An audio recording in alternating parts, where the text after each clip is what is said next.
Em uma noite fria de março de 1997, em Monroe, Carolina do Norte, uma jovem de 26 anos termina seu turno num clube masculino em Charlotte e entra no carro para a viagem de 1 hora até casa.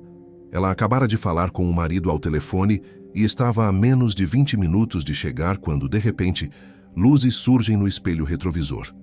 O Jeep vermelho dela seria encontrado ainda com o motor ligado e as luzes acesas na margem de uma estrada deserta. Sua bolsa, seu dinheiro e suas joias continuavam dentro do carro. A única coisa que havia sumido era ela.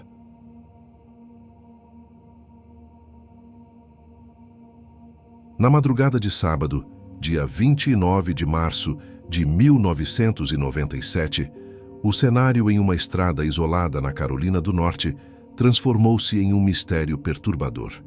O capitão David Simpson estava em patrulha pela Old Charlotte Highway, uma rodovia de 2 pistas localizada nos arredores da pequena cidade de Monroe, quando avistou algo incomum no acostamento. Tratava-se de um Jeep vermelho estacionado com os faróis acesos, brilhando na escuridão antes do amanhecer. Ao se aproximar para investigar, o oficial notou que o motor ainda estava funcionando e que o vidro do lado do motorista permanecia abaixado, mas não havia ninguém dentro do veículo. Enquanto observava o interior deserto, um telefone celular deixado no banco do passageiro começou a tocar insistentemente. Agindo por instinto, o capitão atendeu a ligação e ouviu a voz angustiada de um homem identificado como Bridger Medlin, que procurava desesperadamente por sua esposa, afirmando que ela ainda não havia retornado para casa. Simpson reconheceu imediatamente o utilitário, pois exatamente 2 semanas antes, ele havia atendido a condutora, Kim Medlin, em uma loja de conveniência. Naquela ocasião, ela estava aterrorizada após ser perseguida por outro motorista em um incidente de agressão no trânsito e buscou auxílio policial. A gravidade da situação exigiu reforços e o assistente-chefe Bob Hoke, que por coincidência era amigo pessoal de Bridger Medlin, foi acionado para liderar a investigação inicial, chegando ao local pouco depois das 4 horas da manhã. Com o uso de uma lanterna, Hoke examinou o interior do Jeep e encontrou a carteira de Kim aberta sobre o banco do passageiro. Ao verificar o conteúdo, percebeu que cartões de crédito e dinheiro em espécie estavam presentes, mas o compartimento de plástico transparente, destinado à identificação oficial, estava vazio. A ausência apenas da carteira de motorista sugeria que Kim pudesse ter retirado o documento intencionalmente, como se estivesse atendendo a uma ordem durante uma abordagem. Enquanto a polícia tentava isolar a área, Bridger Medlin chegou ao local em sua caminhonete preta, visivelmente frenético e em estado de choque.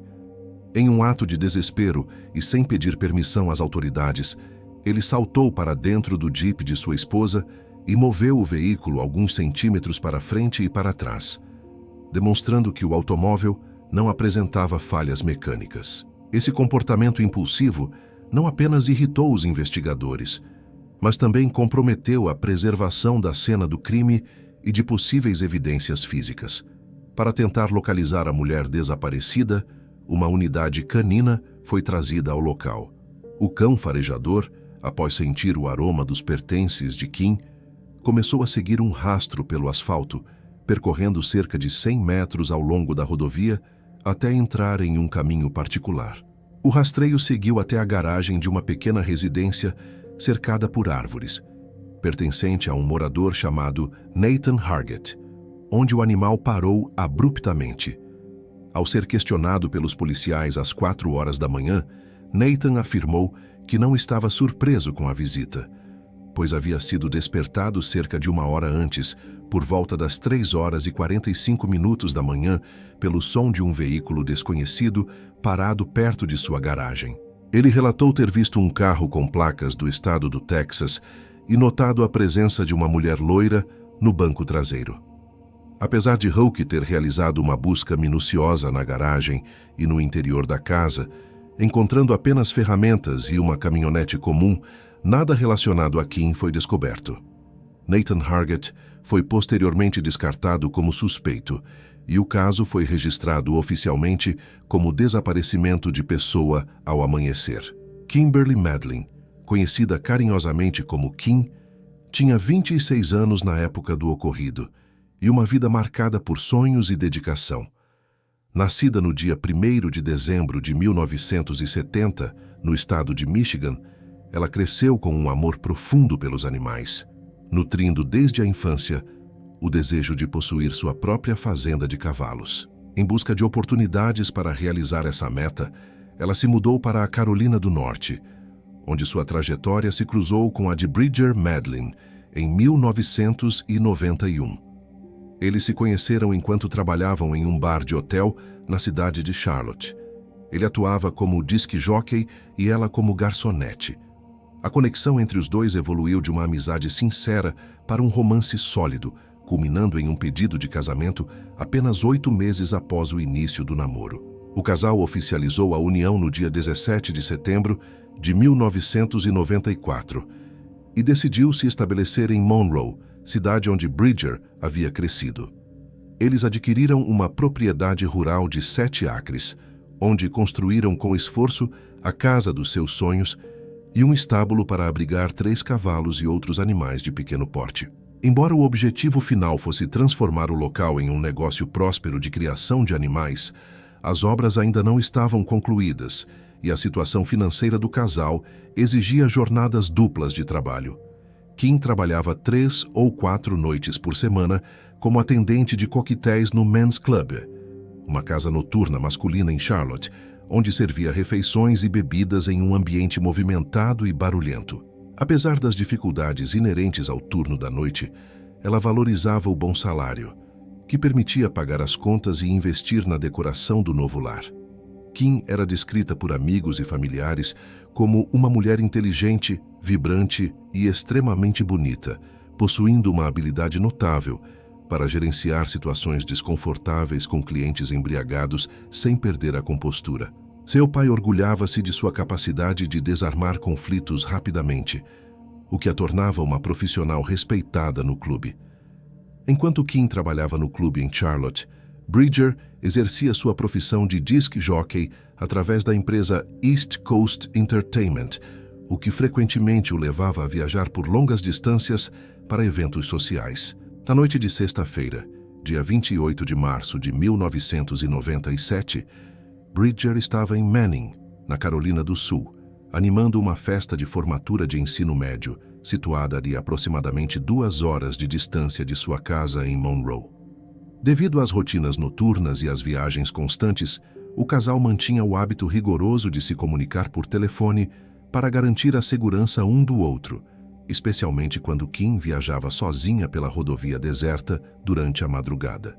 Kim costumava ligar para o marido assim que encerrava seu turno, informando cada etapa de seu trajeto de volta para a fazenda.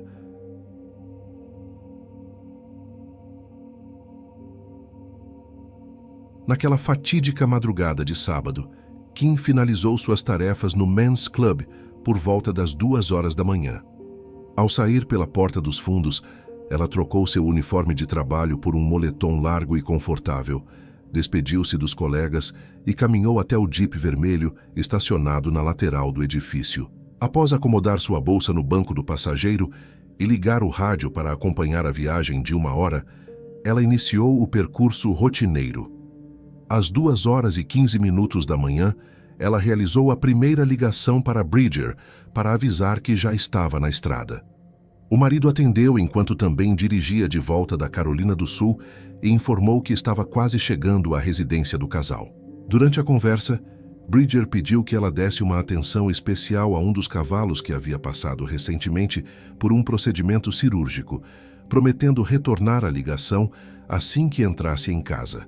Cerca de 15 minutos depois, entre as 2 horas e 45 minutos e as 3 horas da manhã, o telefone de Kim tocou novamente.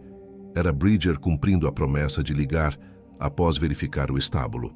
Durante esse breve diálogo, Kim mencionou que estava passando em frente ao restaurante Union Station, um ponto de referência que indicava que ela estava a apenas 20 minutos de distância de seu destino final. Bridger, sentindo-se exausto após a longa jornada de trabalho, despediu-se com um boa noite, esperando encontrar a esposa na cama em pouco tempo.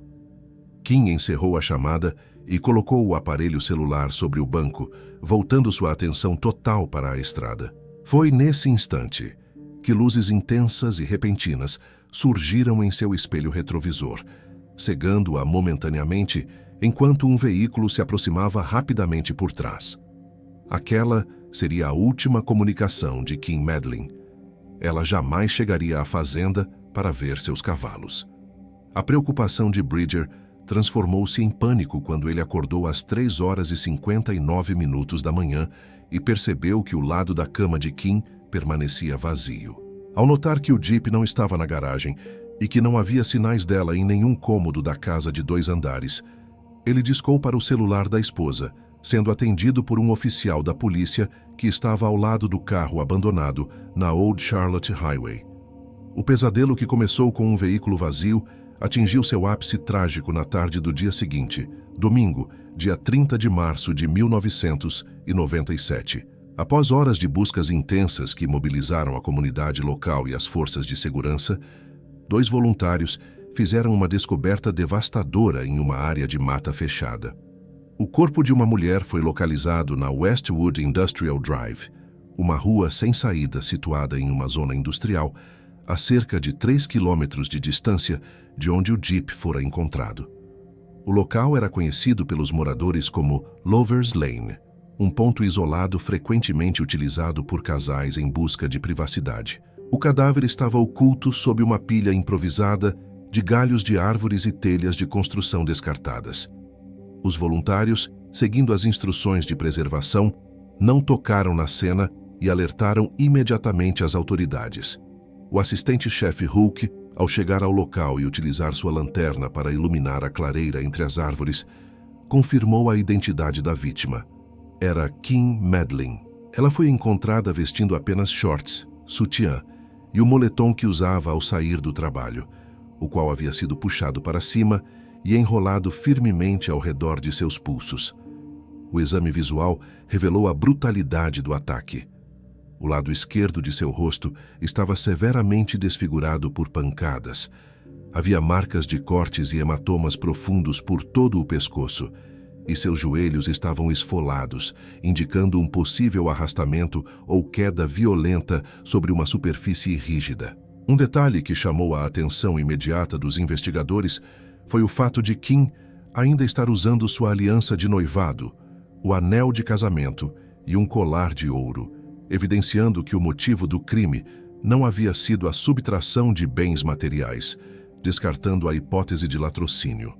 Durante o trabalho da equipe forense, enquanto preparavam o corpo para a coleta de vestígios sob as unhas, Hulk percebeu uma evidência crucial que poderia ter passado despercebida.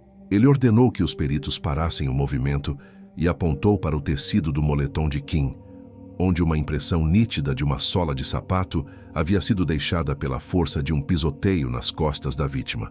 O moletom foi imediatamente acondicionado em um saco de evidências e enviado para análise laboratorial urgente.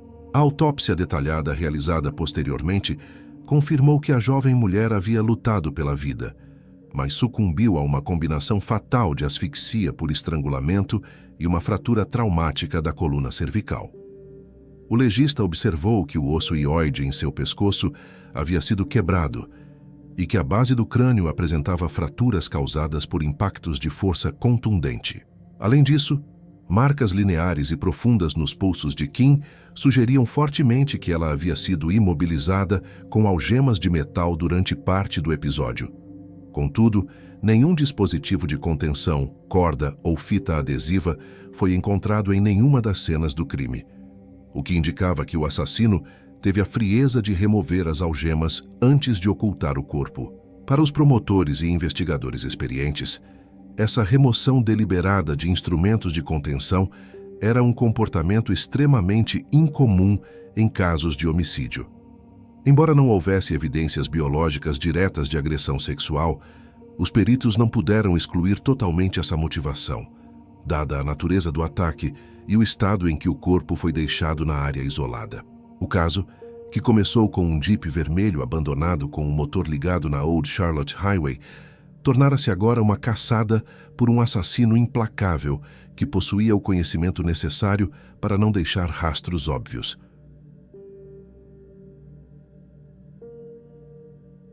Com a descoberta do corpo e o caso oficialmente transformado em uma investigação de homicídio, o assistente-chefe Bob Hoke iniciou a análise detalhada das evidências para traçar o perfil inicial do crime e do agressor. Um dos pontos mais intrigantes para os investigadores era a ausência total de sinais de luta no local onde o Jeep vermelho de Kim Madlin foi encontrado. Não havia janelas quebradas, pneus furados ou marcas de violência no asfalto. Somado a isso, o fato de a janela do motorista estar abaixada e a carteira de habilitação de Kim ter sido deliberadamente retirada de sua bolsa indicava que ela havia parado o veículo voluntariamente. Para os detetives, esse comportamento sugeria que Kim não fora abordada por um completo desconhecido que a forçou a sair da estrada, mas sim que ela confiou na pessoa que a parou, possivelmente alguém que ela conhecia, ou mais provavelmente, alguém que detinha uma posição de autoridade. Devido à complexidade do cenário e à pressão para resolver o crime ocorrido em uma comunidade pequena, a agência estadual North Carolina State Bureau of Investigation foi prontamente acionada para auxiliar no processamento técnico das evidências e na análise forense. Dentro dessa linha de raciocínio, Hoke passou a investigar seriamente a hipótese de um falso policial, conhecido como Bandido da Luz Azul, estar operando na região. Esses criminosos utilizam luzes de emergência montadas em veículos civis para simular abordagens oficiais e atacar motoristas vulneráveis, especialmente mulheres jovens. A investigação revelou que já haviam ocorrido dezenas de relatos desse tipo de atividade ao longo dos anos na área, e 2 suspeitos específicos haviam sido reportados recentemente. No entanto, um desses indivíduos já se encontrava encarcerado na noite do crime, o que o descartava como culpado, enquanto o segundo suspeito jamais foi localizado pelas autoridades. O mistério ganhou um novo contorno quando um funcionário que trabalhava no turno da noite, em uma empresa próxima ao local onde o Jeep foi abandonado, prestou depoimento. Ele relatou que, ao sair do trabalho um pouco antes das 3 horas da manhã, viu o Jeep vermelho de Kim passar pela rodovia. Logo em seguida, ele observou outro veículo que vinha na direção oposta, realizar uma manobra abrupta de retorno em 3 pontos e acelerar em perseguição ao Jeep. A testemunha descreveu que o carro perseguidor possuía luzes no teto e fitas refletivas na parte traseira, o que o levou a acreditar tratar-se de uma viatura policial legítima realizando uma abordagem. O homem admitiu que não parou para reportar a cena ou oferecer ajuda, porque estava dirigindo com sua carteira de habilitação suspensa e temia atrair a atenção da polícia para si. Paralelamente, os investigadores buscaram conexões no ambiente de trabalho de Kim.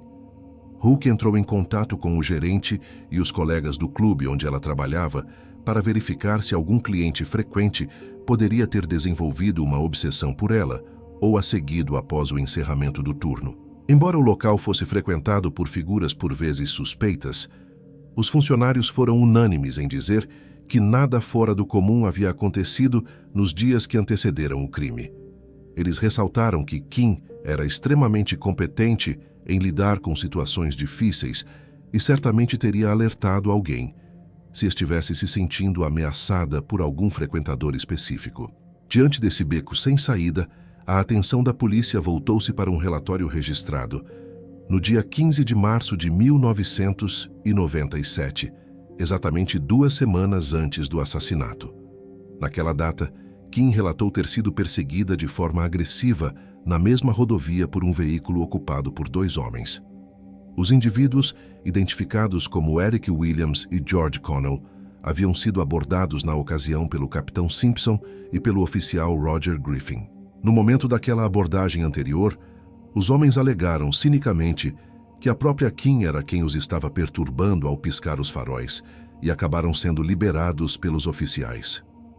Hoke localizou Eric e George para novos interrogatórios, mas ambos apresentaram álibis sólidos e verificáveis para a noite do desaparecimento de Kim, o que os removeu da lista de suspeitos principais.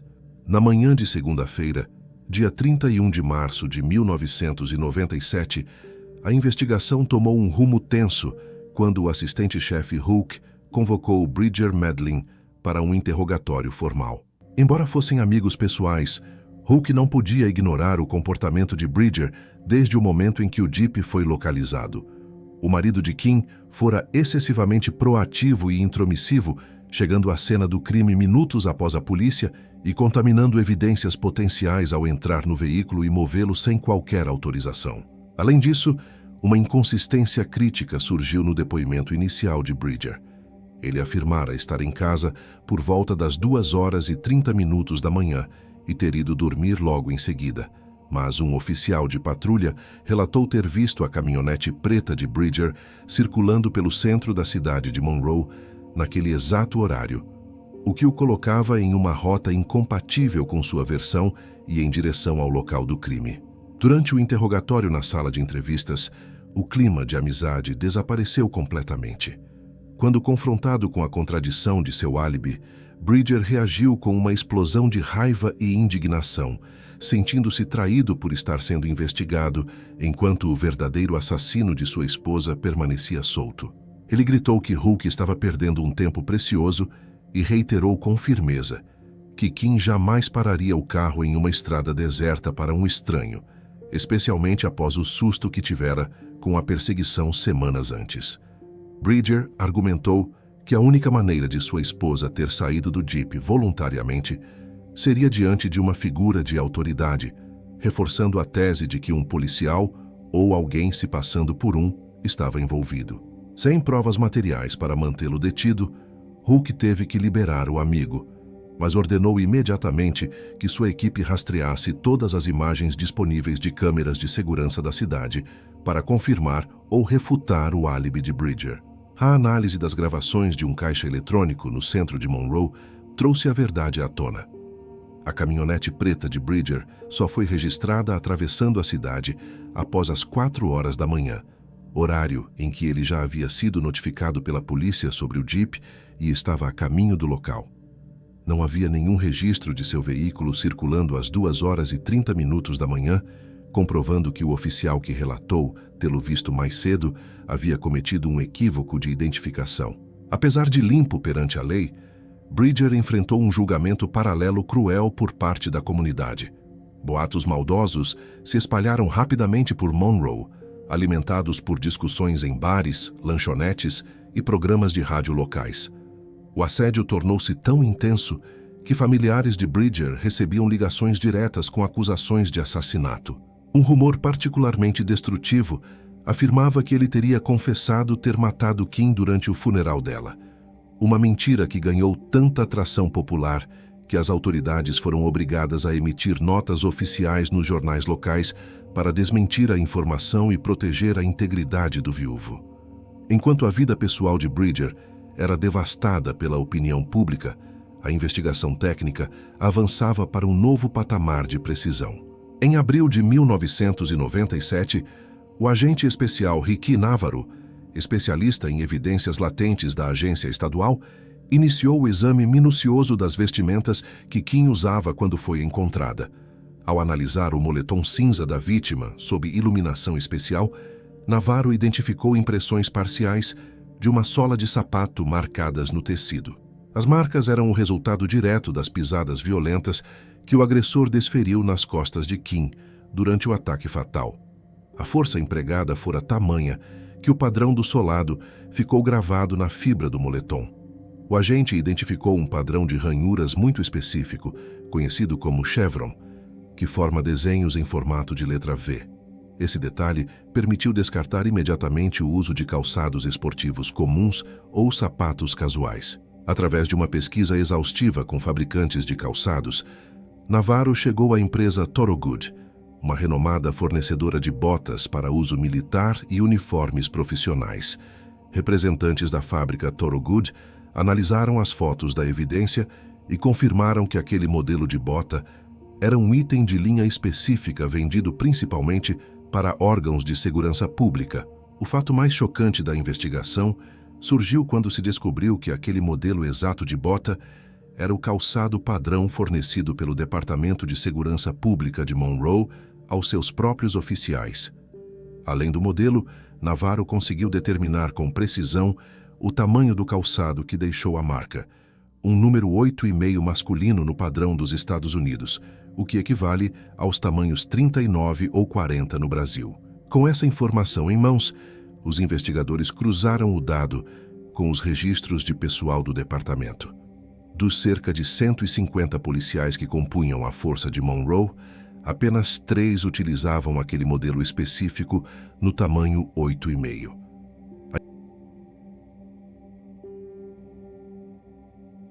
A investigação sobre esses 3 oficiais tornou-se a prioridade absoluta de Hulk e sua equipe. O primeiro policial da lista estava trabalhando no turno da noite, mas os registros de rádio mostraram que ele permaneceu em contato constante com a central de despacho e em locais verificáveis durante toda a madrugada, o que o removeu da lista de suspeitos. O segundo oficial também foi rapidamente descartado, pois estava atendendo a uma ocorrência de assalto em andamento e sua localização foi confirmada por comunicações ininterruptas com a sede. Restava apenas o terceiro nome, o oficial novato Josh Griffin, de 24 anos de idade. Josh era filho do oficial Roger Griffin, o mesmo que atendera Kim Madlin no incidente de perseguição ocorrido 2 semanas antes. Essa conexão familiar imediata acendeu todos os alertas na equipe de investigação. Ao ser interrogado inicialmente, Josh Griffin manteve uma postura calma e afirmou que na noite do desaparecimento de Kim, havia trabalhado em um bico extra como segurança em uma unidade do Walmart em Monroe até aproximadamente 22 horas e 30 minutos. Ele alegou que após encerrar esse turno extra, foi diretamente para sua residência, onde permaneceu dormindo até o dia seguinte. Ele negou categoricamente ter visto Kim Madlin ou ter realizado qualquer abordagem ao Jeep vermelho. No entanto, os investigadores notaram algo estranho em relação à viatura que Josh utilizava. Entre seus colegas de corporação, Josh era conhecido por manter o carro de patrulha extremamente sujo, sendo considerado o veículo mais descuidado de toda a frota. Contudo, quando a perícia examinou a viatura com um mandado judicial, o veículo estava em um estado de limpeza impecável, como se tivesse sido lavado e detalhado minuciosamente há pouquíssimo tempo. Embora não tenham encontrado sangue ou DNA no interior, essa mudança repentina de hábito foi interpretada como uma tentativa deliberada de destruir evidências físicas. A desconfiança aumentou quando os detetives realizaram uma busca na casa de Josh e não conseguiram localizar o par de botas que ele usava habitualmente para trabalhar. Questionado sobre o paradeiro do calçado, Josh deu uma explicação evasiva, afirmando que as botas haviam sido danificadas enquanto ele processava a cena de um acidente de trânsito e que, por esse motivo, ele as havia jogado no lixo recentemente. A quebra definitiva do seu álibi veio através da análise dos registros de seu telefone celular. Contrariando sua afirmação de que estivesse dormindo em casa desde as 22 horas e 30 minutos, os registros mostraram que Josh realizou uma chamada telefônica por volta das 2 horas da manhã para uma empresa de guincho. Confrontado com essa prova irrefutável, Josh mudou drasticamente sua versão dos fatos. Ele admitiu que, após o turno no Walmart, não foi para casa, mas sim para o estacionamento do restaurante Ron's, que estava fechado no momento. Ele alegou que estava lá apenas para ler um livro dentro de sua viatura oficial, ainda vestindo o uniforme completo, e que um motorista com o carro quebrado o abordou pedindo auxílio, motivo pelo qual ele ligou para o reboque usando seu aparelho particular. O local onde Josh admitiu estar, o restaurante Ron's, ficava exatamente no cruzamento da Old Charlotte Highway com a North Rocky River Road, o ponto preciso onde o Jeep de Kim foi encontrado abandonado cerca de 1 hora depois. Imagens de câmeras de monitoramento de um banco próximo confirmaram que a viatura de Josh estava circulando naquela área específica no horário do crime. A investigação aprofundada dentro do departamento trouxe depoimentos perturbadores de seus colegas de farda. Vários policiais relataram que, Após o capitão Simpson transmitir o alerta pelo rádio para que todos ficassem de olho no Jeep vermelho de Kim, Josh desenvolveu uma obsessão doentia pela jovem. Ele costumava fazer comentários inapropriados pelo rádio sempre que a via passar, elogiando sua beleza e afirmando repetidamente aos parceiros que estava determinado a dar um jeito de conhecê-la pessoalmente. Nenhum desses oficiais havia reportado o comportamento de Josh aos superiores antes do assassinato. Além disso, Josh tinha o histórico conhecido de realizar paradas de trânsito ilegais, abordando mulheres sozinhas, sem qualquer motivo legítimo, apenas para tentar iniciar conversas. Após a divulgação do caso, outras mulheres procuraram a polícia para relatar que haviam sido assediadas por Josh durante abordagens de trânsito, mas que não haviam denunciado anteriormente por medo de retaliação, já que ele era um oficial da lei.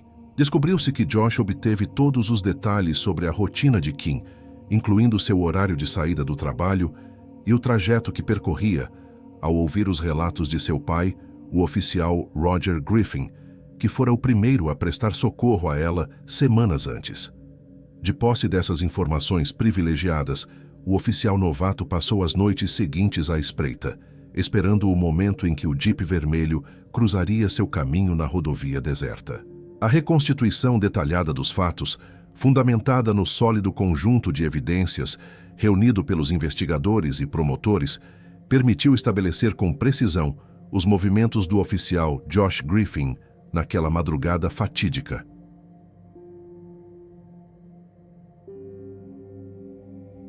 Após encerrar seu serviço extra de segurança às 22h30 no estabelecimento comercial Walmart, Griffin não retornou para sua residência para descansar, como havia afirmado falsamente às autoridades. Em vez disso, ele permaneceu fardado e em posse de sua viatura policial oficial, deslocando-se para o estacionamento do restaurante Ron's, naquele ponto estratégico da rodovia Old Charlotte Highway.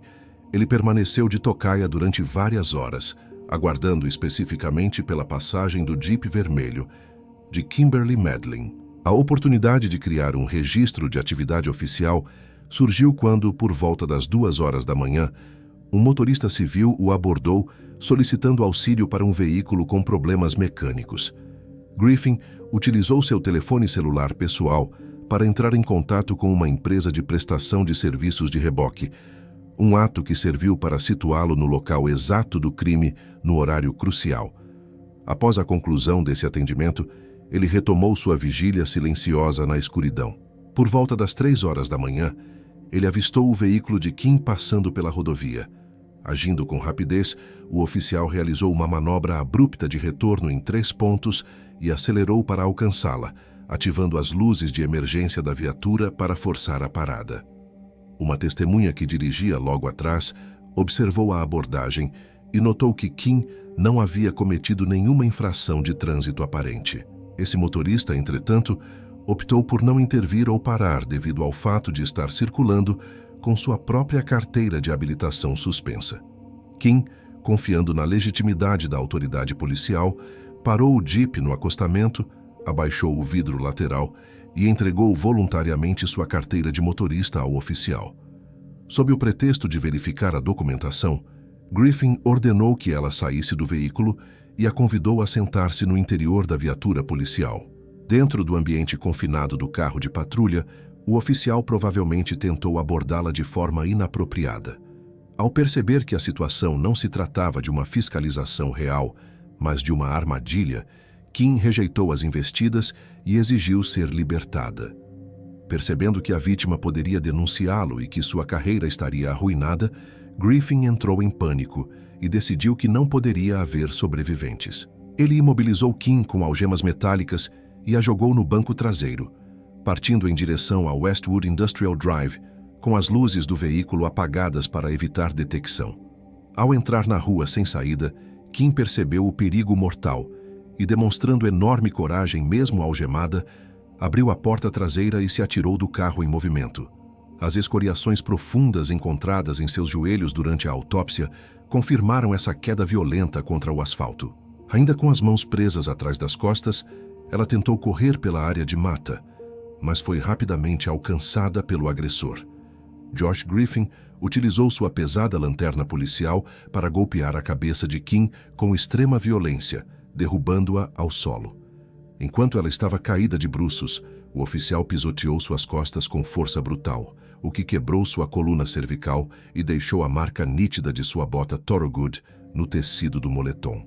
Para garantir que a vítima não sobrevivesse, ele posicionou a lanterna contra o pescoço dela e exerceu pressão para trás, criando uma espécie de laço que causou a asfixia fatal. Após constatar o óbito, o assassino removeu as algemas dos pulsos de Kim, ocultou o cadáver sob telhas e galhos de árvore e retornou para sua casa para destruir as provas restantes. Ele cortou a carteira de motorista de Kim em vários pedaços e a descartou no vaso sanitário, enquanto as botas utilizadas no crime foram jogadas em uma lixeira nos fundos de um supermercado.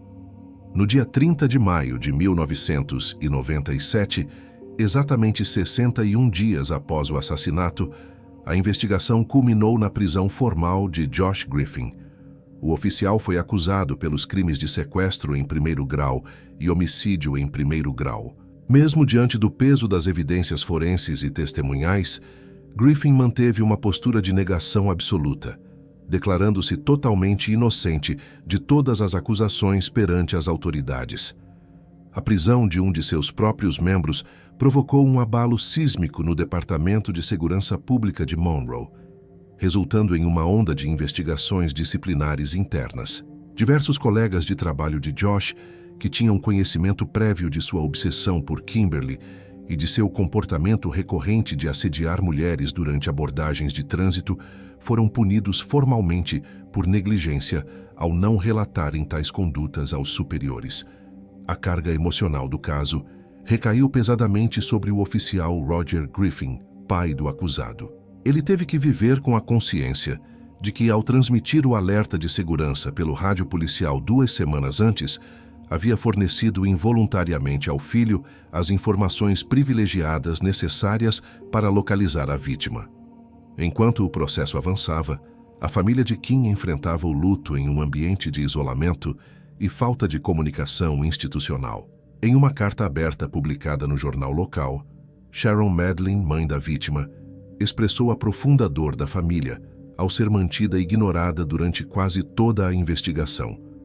Ela revelou que a maioria dos detalhes sobre a morte da filha só chegava ao conhecimento dos pais através de notícias veiculadas pela televisão, muitas vezes após a informação já ser de domínio público. O aspecto mais dilacerante do relato de Sharon referia-se ao dia em que o corpo foi localizado. Os pais de Kim participaram ativamente das buscas em Monroe até às 21 horas daquele domingo, mantendo a esperança de encontrá-la viva. Eles deixaram a cidade sem saber que o corpo da filha já havia sido descoberto pelas autoridades 3 horas antes de sua partida. A única ligação oficial confirmando a tragédia só ocorreu 6h30 após a localização do cadáver, quando Sharon já estava em casa e havia assistido à notícia preliminar em um telejornal de fim de noite. Simultaneamente, Bridger Medlin continuava a ser alvo de hostilidade sistemática por parte da comunidade local. Mesmo com a prisão do oficial Griffin, o viúvo de Kim ainda enfrentava olhares de suspeita e assédio nas ruas, evidenciando o dano profundo que os boatos e a desinformação causaram à sua reputação. O julgamento formal de Josh Griffin teve início no mês de fevereiro de 1998, aproximadamente 11 meses após o crime. A estratégia da promotoria foi meticulosa, uma vez que o caso dependia integralmente de provas circunstanciais devido à ausência de vestígios biológicos ou material genético do réu no corpo da vítima ou nas cenas analisadas. A acusação baseou sua tese na combinação da perícia técnica, da sola da bota, nos registros de geolocalização por chamadas telefônicas e nos depoimentos dos colegas de farda sobre o comportamento predatório de Griffin.